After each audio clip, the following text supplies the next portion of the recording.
오늘은 요한복음 6장 30절부터 71절의 말씀을 보도록 하시겠습니다.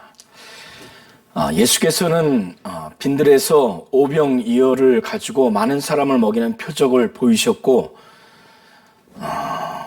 바다 물결을 걸으신 표적을 보이셨습니다. 이 두 가지 표적을 통해서 예수의 신적 정체성, 곧 예수가 하나님이고 하나님의 아들이라고 하는 이 신적 정체성에 대해서 증거해 주셨습니다.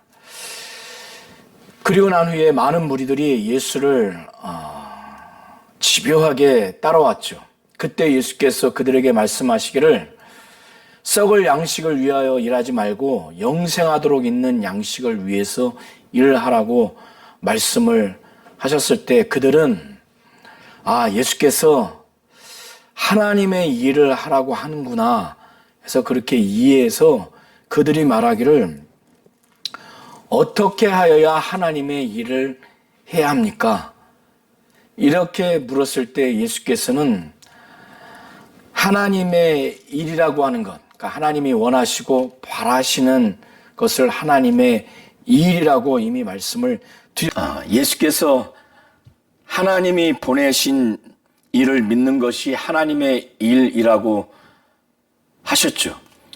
그것은 하나님이 하시는 일이라고 하는 것이 아니라 하나님의 일이라고 하는 것은 하나님이 인간에게 원하시고 바라시는 일을 하나님의 일이라고 하는 겁니다.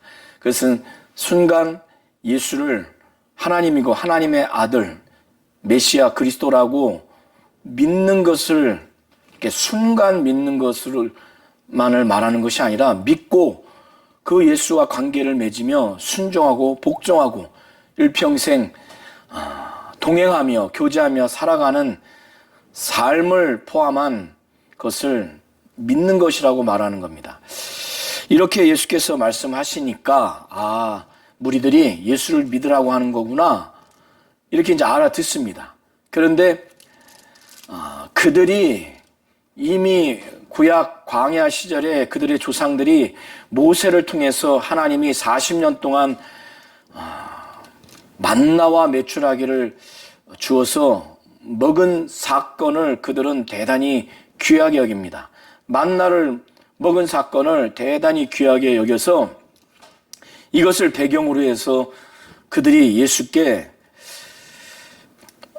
우리가 보고 당신을 믿도록 행하시는 표적이 무엇이니까? 하시는 일이 무엇이니까?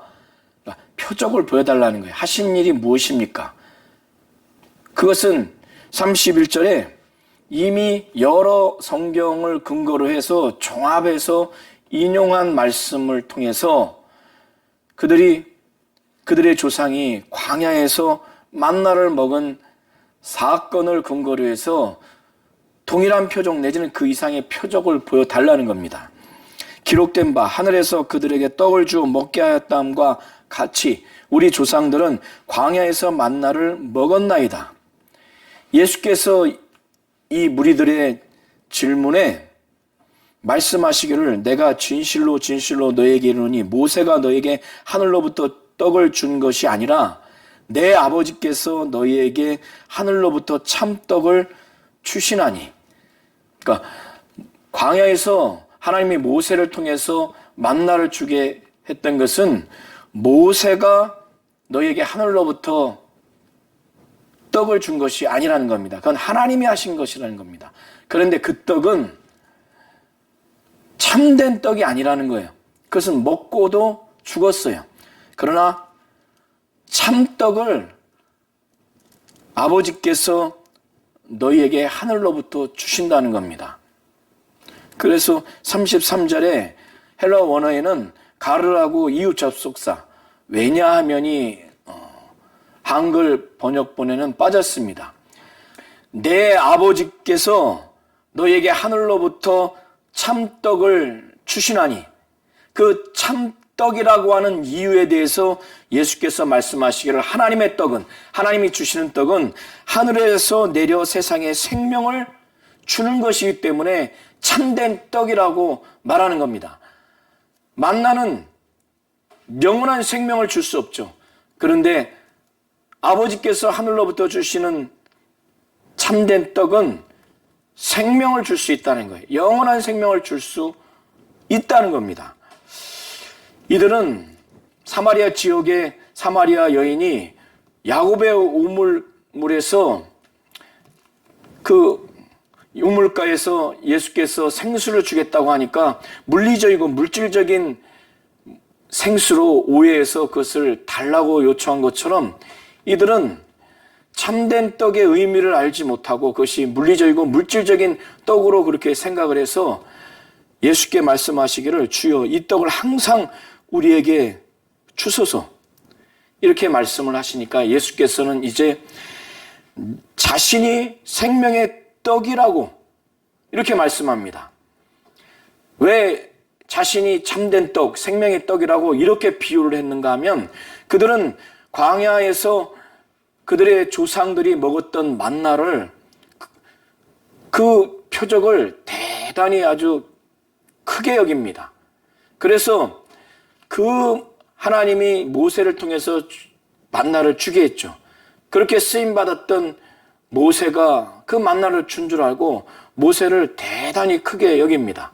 그리고 얼마 전에 빈들에서 오병이어를 통해서 많은 사람들을 먹였기 때문에 그들에게 예수의 정체성을 알고 예수를 믿게 하기 위해서는 이 떡이라고 하는 비유를 드는 것이 가장 그들에게 설명이 쉬웠기 때문에 예수의 정체성을 제대로 소개할 수 있기 때문에 이 비유를 든 겁니다.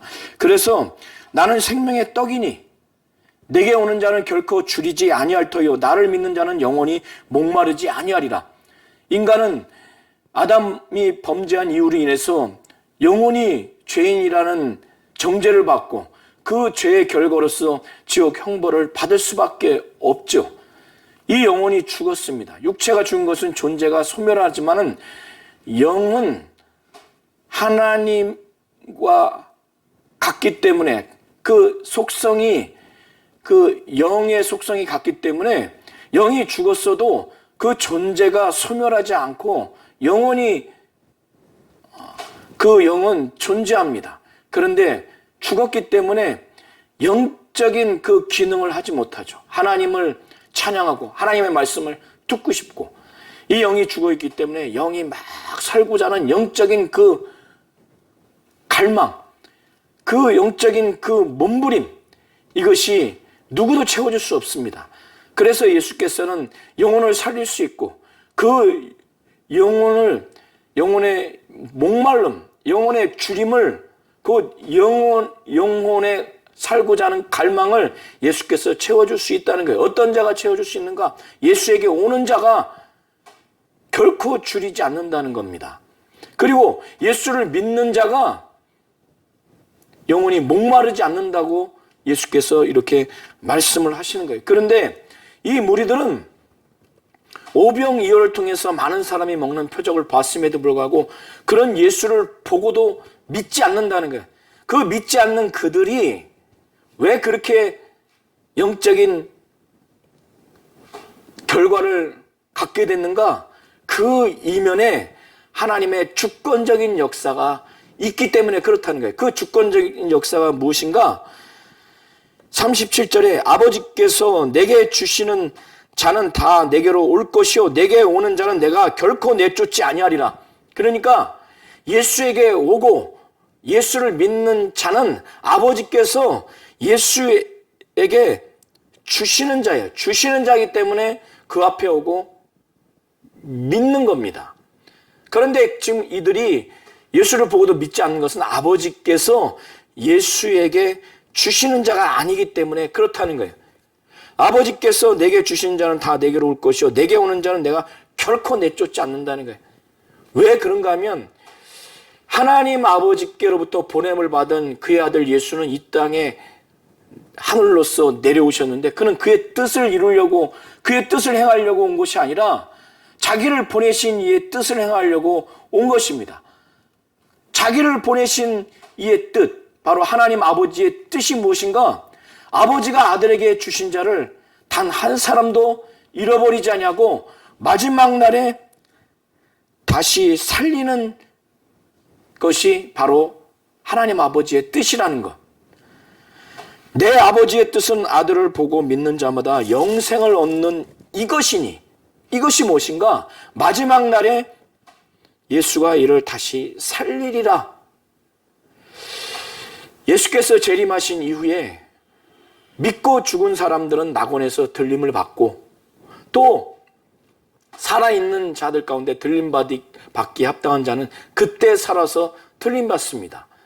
그것을 두고 예수께서는 말씀하는 겁니다. 모든 자들이 이 땅에서 영생을 믿는 자들은 영생을 얻었지만 끝까지 육신이 있는 동안 영광의 부활에 이르기도록, 거기에 부활에 합당하도록 신앙생활을 하게 되면은 나중에 예수께서 다시 살린다는 겁니다. 이렇게 예수의 표적을 보고 예수의 하시는 일을 보면 예수를 믿겠다고 첫 번째 부정적인 반응, 그것을 예수께 여쭈었을 때 예수께서는 그들에게 답변을 한 것이 40절까지의 내용입니다. 그러면 이들이 이제 모든 게 해소돼서 믿게 됐을까요? 그렇지 않습니다. 그 답변하는 과정에서 예수가 하늘에서 내려오는 참 떡이다, 생명의 떡이다, 이렇게 말씀하니까 하늘에서 내려와? 이게 이들에게 걸림이 되는 거예요. 이것 때문에 예수를 못 믿겠다는 반응을 나타내는 겁니다. 그래서 41절에 자기가 하늘에서 내려온 떡이라 하심으로 유대인이 예수에 대하여 수근거렸어요. 수근거리면서 말하기를, 아니 이는 요셉의 아들 예수 아니냐? 우리가 그의 부모를 아는데 자기가 지금 어찌하여 하늘에서 내려왔다 하느냐? 이렇게 이제 수근거리는 겁니다. 예수께서는 그 수근거림을 다 아시죠? 전제하시기 때문에. 그래서 너희는 서로 수근거리지 말라 하시면서 그들이 이렇게 부정적인 반응을 보이는 영적 실상은 그 이면에 하나님의 주권적인 역사라고 하는 것을 아까도 말씀하셨죠. 지금 또 다시 두 번째 말씀하는 겁니다. 말씀하시기를 나를 보내신 아버지께서 이끌지 아니하시면 아무도 내게 올 수 없으니 오는 그를 내가 마지막 날에 다시 살리리라. 그러니까 이들은 아버지께서 이끌지 아니한 자들이라는 것이 지금 그 의미가 포함되어 있는 표현입니다. 아버지께서 이끌지 아니하시기 때문에 이들이 예수 앞에 오지 못한 거예요. 그러니까 육체의 그 물리적인 관계로서 가까이 오지 못했다는 것이 아니라 예수를 믿고 예수와의 그 관계 측면에서 가까이 가지 못했다는 거예요. 이것을 예수께서는 그들이 아버지께서 이끌지 아니한 자라는 것을 말한 거예요. 아버지께서 이끌지 아니하면 아무도 내게 올 수 없다고 하는 이것을 좀 더 구약 이사야 54장 13절의 말씀을 인용하면서 좀 더 설명을 합니다. 선지자의 글에 그들이 다 하나님의 가르침을 받으리라 기록되었은즉 아버지께 듣고 배운 사람마다 내게로 오느니라. 그러니까 아버지께 듣고 배운 자는 내게로 온다, 이렇게 말씀하시니까 이들이 생각하기를 그러면 아버지께 듣고 배우는 자는 아버지를 볼 수 있네, 아버지를 본 거네, 이렇게 오해할 수 있는데 예수께서는 그런 오해 가능성에 대해서 말씀하시기를 이는 아버지를 본 자가 있다는 것이 아니니라. 오직 하나님에게서 온 자만, 예수만이 아버지를 보았느니라. 이렇게 말씀합니다. 그런 다음에 47절 이하에 우리 성도님들이 좀 아셔야 될 것은 예수께서 내 살을 먹고 내 피를 마시는 자가 영생을 가졌고 마지막 날에 내가 그를 다시 살리리니 이렇게 말씀을 하시죠. 54절에 이렇게 말씀합니다. 그런데 47절에 진실로 진실로 너희에게 이르노니 믿는 자는 영생을 가졌다고 그랬어요. 이 두 구절을 대조해 보면 영생을 가진 자는 44절에 예수를 믿는 자라고 하고 그러니까 47절에 54절에는 영생을 가진 자를 내 살을 먹고 내 피를 마시는 자라고 이렇게 표현합니다. 그러니까 예수 믿는 자가 내 살을 먹고 내 피를 마시는 자라는 거예요. 예수를 믿는 자에 대해서 좀 더 비유적으로 아주 자세하게 표현을 한 것이 내 살을 먹고 내 피를 마시는 자라고 이렇게 표현을 한 겁니다. 그러시면서 내가 곧 생명의 떡이니라. 너희 조상들은 광야에서 만나를 먹었어도 죽었거니와 이는 하늘에서 내려오는 떡이니. 그러니까 예수 자신에 대해서 말하는 겁니다. 사람으로 하여금 먹고 죽지 아니하게 하는 것이니라. 이스라엘 백성들이 광야에서 하나님의 모세를 사용해서 40년 동안 만나를 먹게 했죠. 그런데 그건 먹어도 죽었어요. 그런데 하늘로부터 내려오는 떡, 바로 사람으로 하여금 먹고 죽지 아니하게 하는 이 떡, 바로 예수 자신에 대해서 비유로 말하는 거죠. 이 떡은 먹어도 사람으로 하여금 죽지 않게 된다는 겁니다. 예수 자신에 대해서 말하기를 나는 하늘에서 내려온 살아있는 떡이니 사람이 이 떡을 먹으면 영생하리라. 이렇게 비유로 말하는 거예요. 예수를 떡이라고 하면서 이 떡을 먹어야 된다는 거예요. 예수를 먹어야 된다는 그런 비유의 의미로 지금 이 사람들은 듣게 되는 거죠. 그러면서 좀 더 자세하게 말씀하시기를 내가 줄 떡은 곧 세상의 생명을 위한 내 살이다.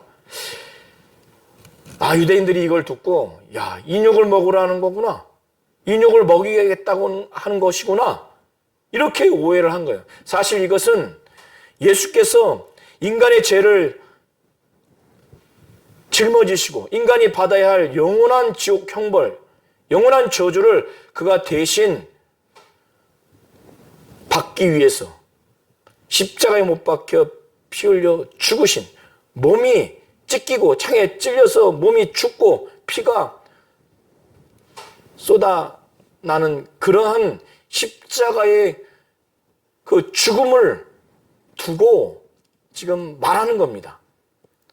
그거를 이렇게 비유로밖에 설명할 수밖에 없는 거예요. 자, 이 얘기를 들었으면 이제는 해소가 돼서 예수를 믿어야 되겠다 했을까요? 그랬을까요? 아닙니다.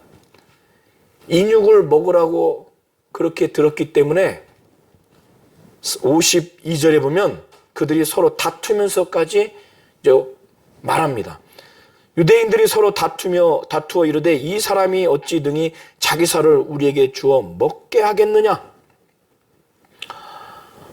그러니까 세 번째 부정적인 반응, 이게 걸리는 게 있는 거예요. 그러면 예수께서 이들에게 이걸 좀 이들이 인간적으로 듣기에 좀 잘 이해하도록 그렇게 해야 되겠다 해서 그렇게 했을까요? 아닙니다.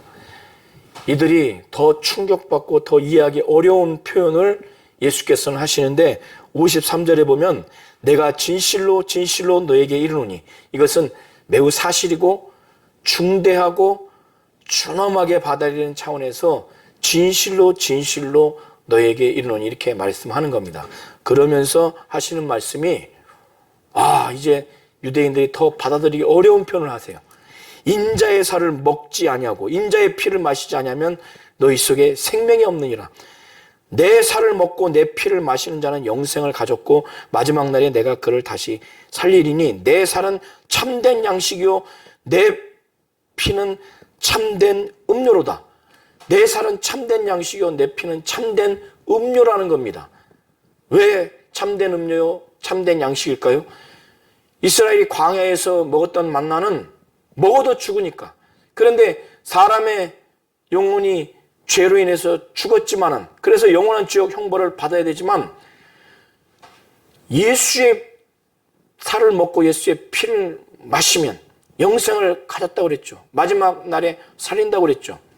그러기 때문에 예수의 살은 참된 양식이고 예수의 피는 참된 음료라고 하는 겁니다. 이것은 비유예요.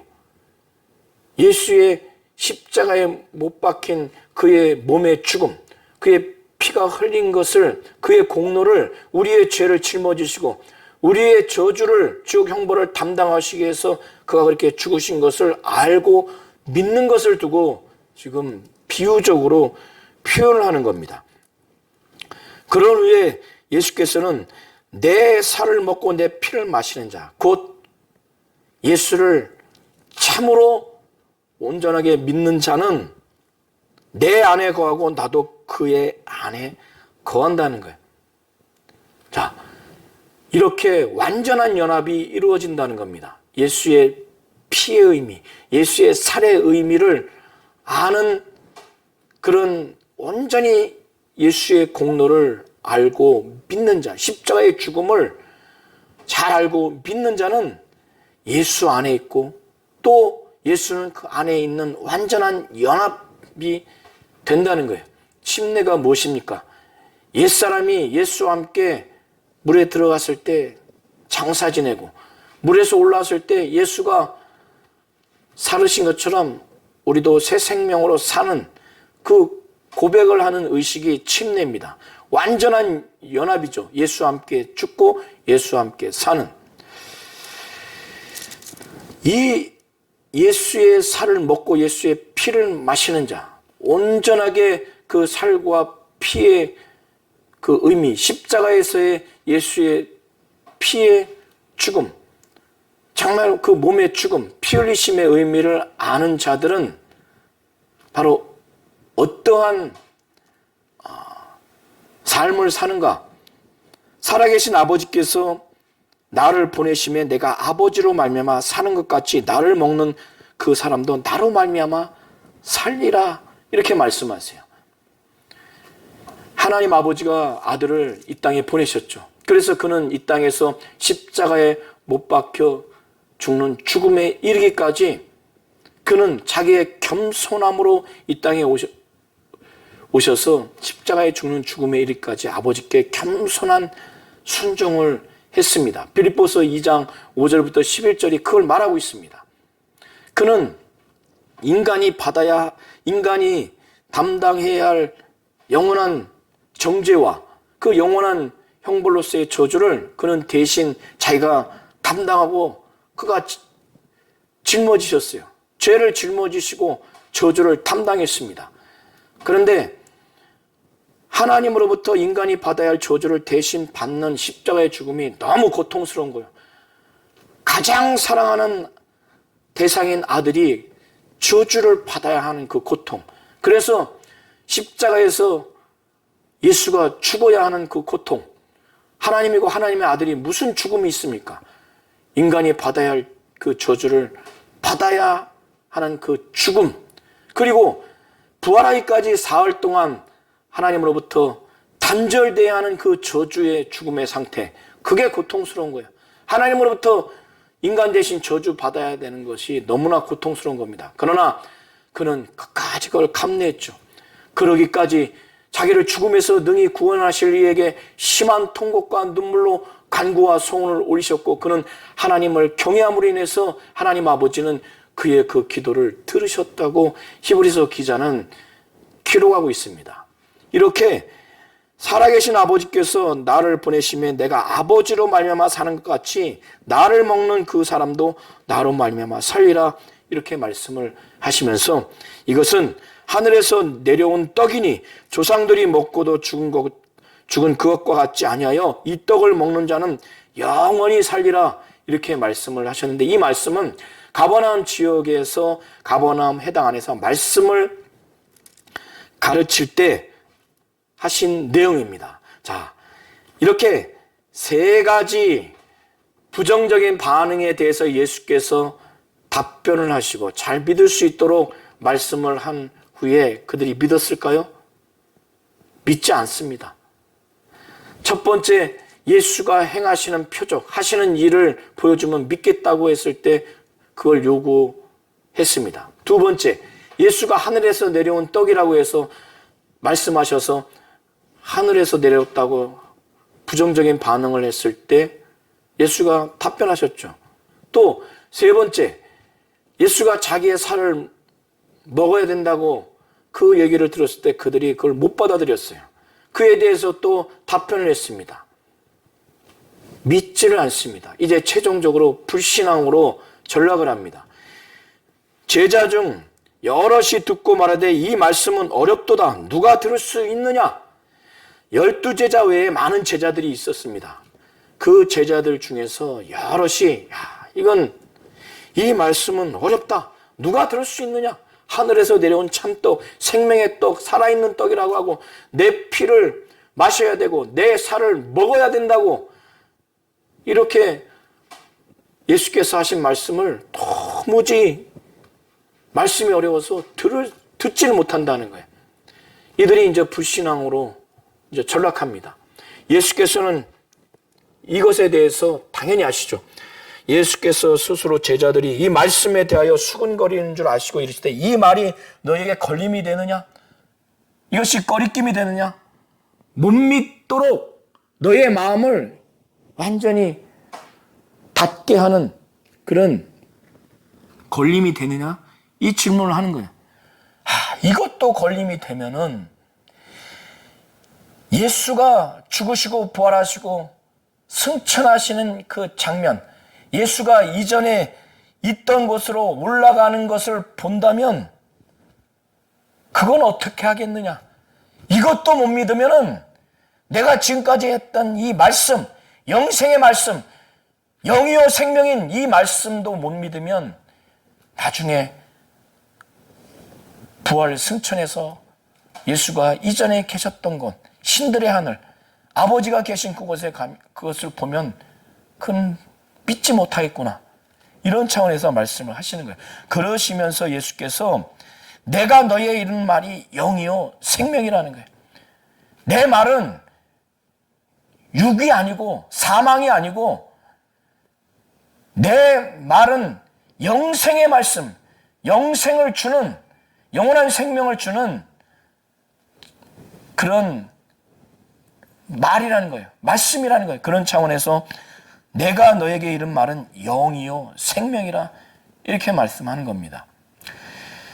그 63절의 전반부에 살리는 것은 영이니 했을 때 현대인의 성경에는 여기서의 영은 하나님의 영으로 기록되어 있고 육은 사람의 육체로 기록되어 있습니다.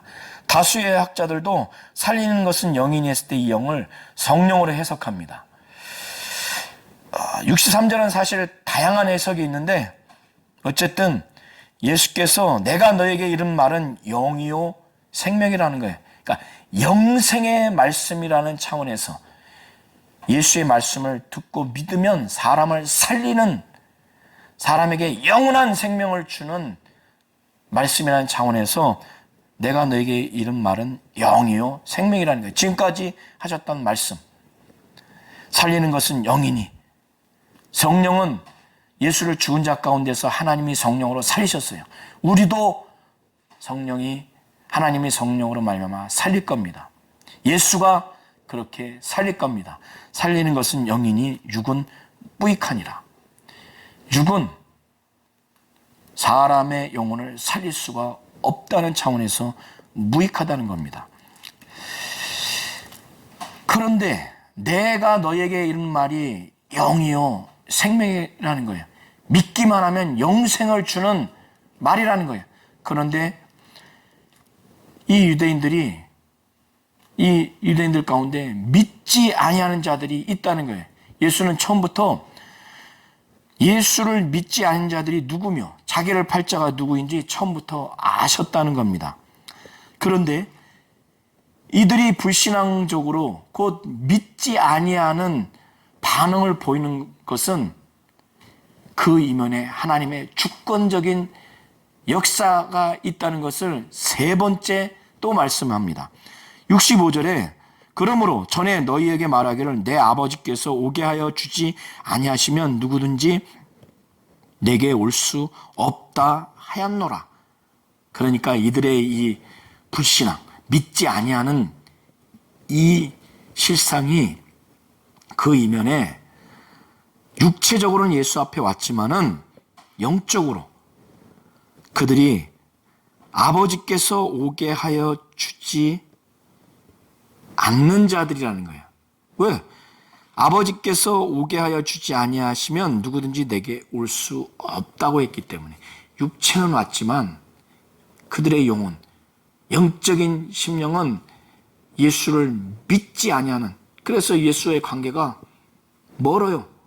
그 앞에 오지 않은 실상을 예수께서는 지금 말씀을 하는 겁니다. 그런 의미가 담겨 있는 내용입니다. 그러니까 이들이 이 예수의 말씀이 뭘 자기들에게 말하고 있는지 그 의미를 알아들었던 것 같아요. 그래서 이 말씀을 한 그때부터 그의 제자 중에서 많은 사람이 떠나고 다시 그와 함께 다니지 아니했습니다.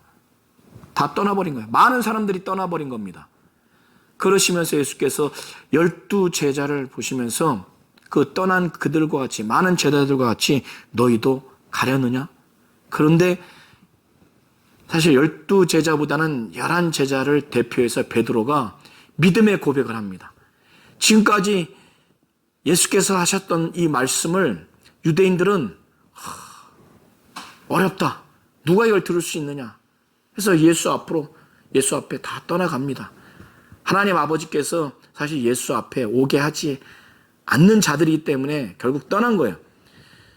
베드로는 그들과 전혀 다르게 지금까지 하셨던 예수의 말씀을 영생의 말씀이라고 말합니다.